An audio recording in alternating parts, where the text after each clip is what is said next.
vibrationally become. And when you are, then you receive the impulses, then you receive the blocks of thought, then you receive the inspiration, then you are in the receiving mode. You find your timing is good, right place, right time, and most of all, it's more and more fun, way more fun.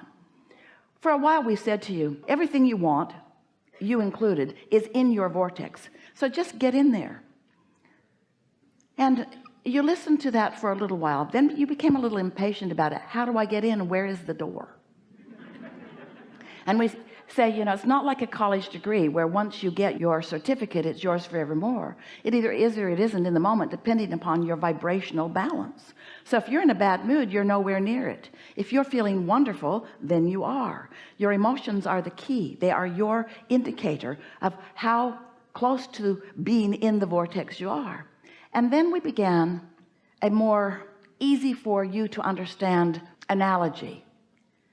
Rather than asking you or demanding of you, that never works, that you get in the vortex, what we're really asking you to do is just stop doing that thing you do that is keeping you from the vibrational equivalency of your vortex. If you're not focused upon something that is different than your vortex, then you'll be right there. It's like the cork that bobs on the surface of the water. You can hold it under the water.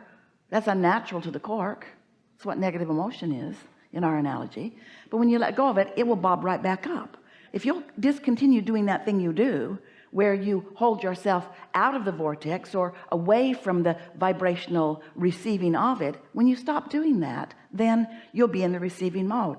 So ways to be in the receiving mode are find things that are satisfying, or at least stop focusing on the things that aren't satisfying. You don't even have to focus on what's satisfying. Just stop being dissatisfied. So satisfaction is your indication that you're in the receiving mode. And your work really is to do your best to maintain the mood, the atmosphere of being satisfied.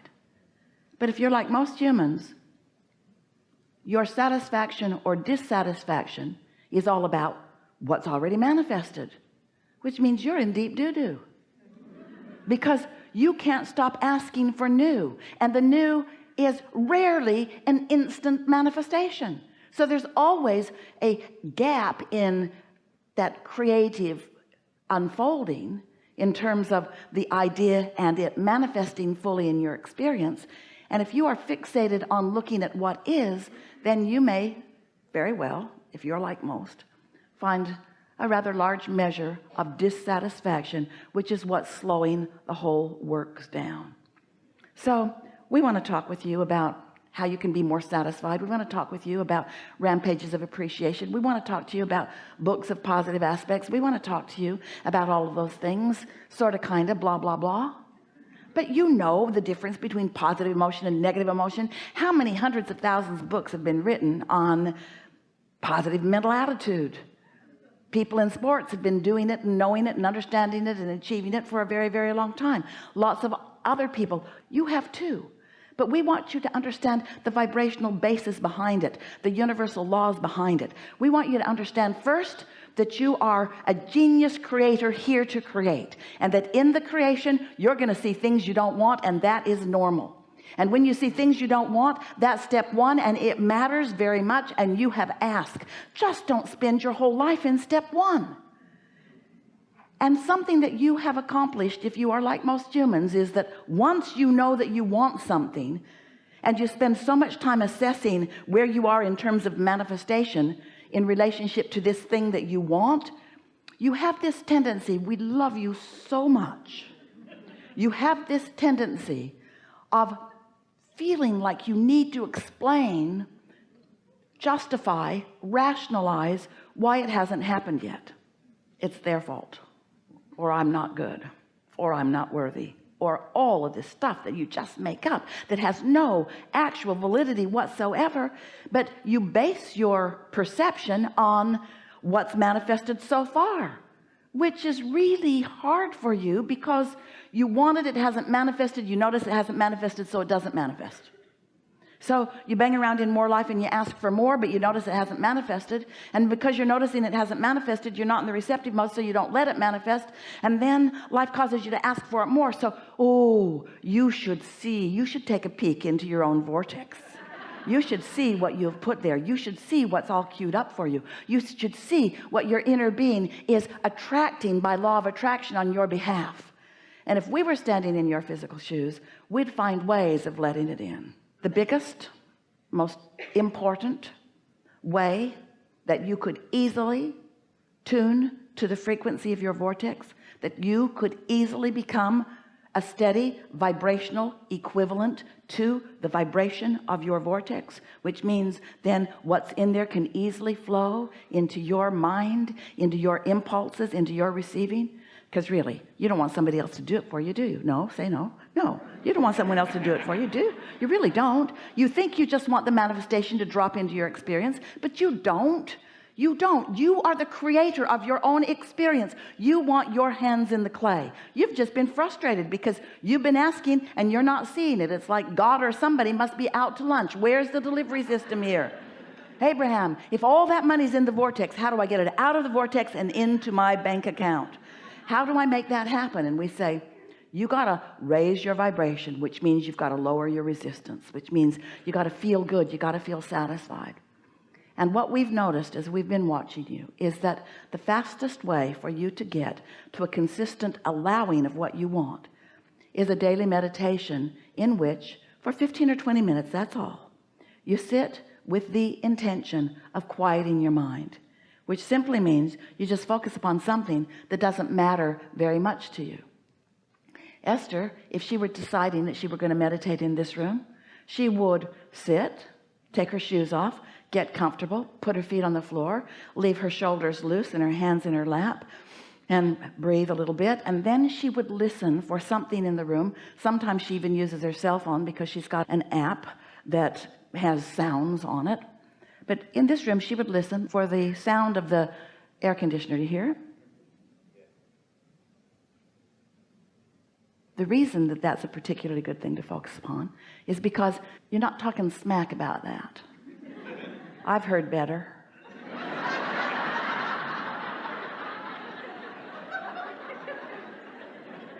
You don't do that with that. And because it's not very juicy in thought, if you will continue to turn your attention back to it. Now, you may, depending on how far into your day you are, earlier you meditate, the better, the easier for you. As you focus upon it, your mind may wander because your mind already has some momentum going. There are already active thoughts.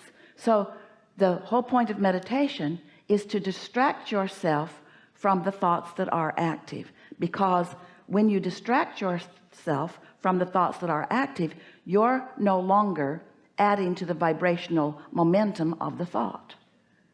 And each time you quiet your mind, so any active thoughts that may be resistant in nature are now not a player in your vibrational mix, then your vibration begins to rise.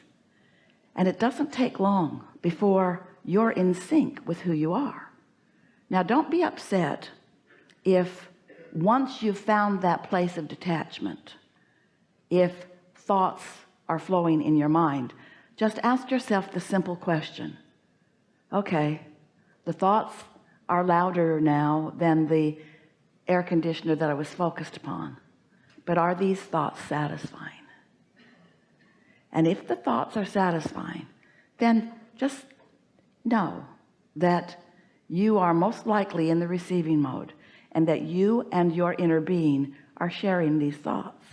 Your inner being is thinking these thoughts, and you are receiving these thoughts, and you and your inner being are thinking these thoughts.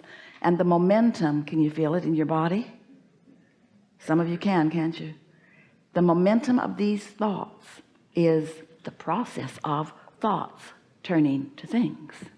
Now, they're not going to turn to things immediately. The ceiling isn't going to open and your $20 million is not going to fall at your feet, probably. Now we're talking smack about your millions. But what is going to happen is the vibrational momentum is becoming more, and whatever it is that you've asked for that has already been given is now going to be within your vibrational view, your emotional view, your sensing view, your impulse view. You know it. Sometimes you're in traffic. Driving is really a nice thing because often you're distracted from thoughts, and often you'll get an impulse to change lanes or to take an exit or to do something that is clear communication from your inner being. But if you're not practiced at deliberately quiet your mind, if you're not practiced at deliberately raising your vibration, if you're not practiced at the feeling of alignment, if you don't know when you're in the receiving mode and when you're not, you see, we want to call that under the influence, really under the influence of who you really are. But we also have to say you are always 100% of the time under the influence of something. And usually we love you so much you are under the influence of what is, which means what is not changing for you. You got to stop being so under the influence of how things are and allow yourself through meditation and appreciation and positive aspects and any other thing that you can think of. If it's satisfying for somebody to rub your feet, get your feet rubbed, and so on. Satisfaction, satisfaction, satisfaction, satisfaction, satisfaction, satisfaction. When you make that something that matters to you, others around you will call you selfish. Others around you may not understand the importance of this alignment that we are guiding you toward. But when you will put how you feel first and foremost, and then you will set yourself up for success.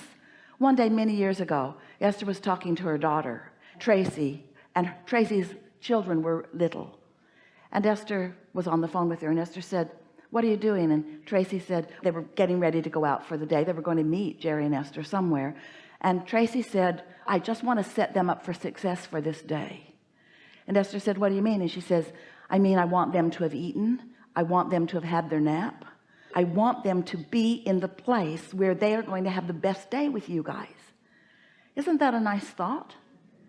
Don't bring your kids out starving and hangry. And don't do it to yourself either. Don't enter your day sleep deprived and deprived of things that matter to you. You got to be nicer to you.